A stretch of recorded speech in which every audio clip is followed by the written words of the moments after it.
Apa masalah dia? Urang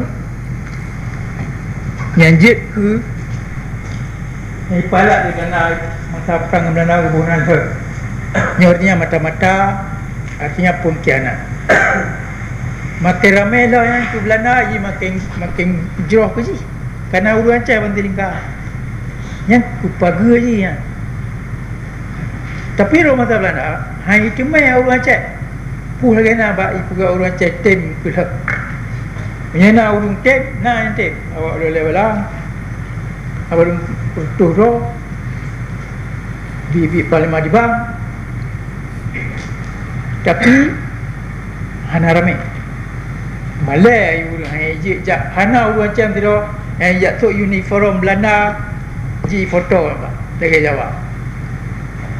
Perasaan kebangsaan Aceh oleh mantong kong lagi nak. Pun dia pugat roh dekat saya mukurang. Ni Belanda ke Penang ina, urang yang Aceh yang je kelah yang makin lebih ina. Yang tikap urang Aceh, ia mantong merdeka. Ya orang yo, Jawa. Kemah ia apa orang cari kelau ni ya buhnan camat bupati kodim kodam ngar betul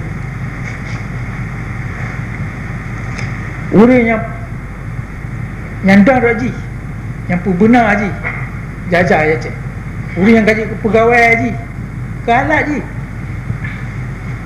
yang mana tahu urang yang pekang musuh teka inang dorok ya kata lunyu semikir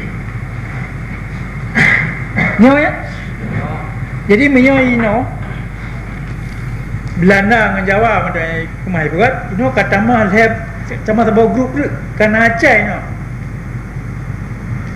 sajan Belanda ino Jawa Belanda kai kantor Jawa sajan Jawa ino isi ka kemai ya cok urang Aceh yu pada menteri lengkap urangnya menunjuk ke nah je pengawal je ke urang je you na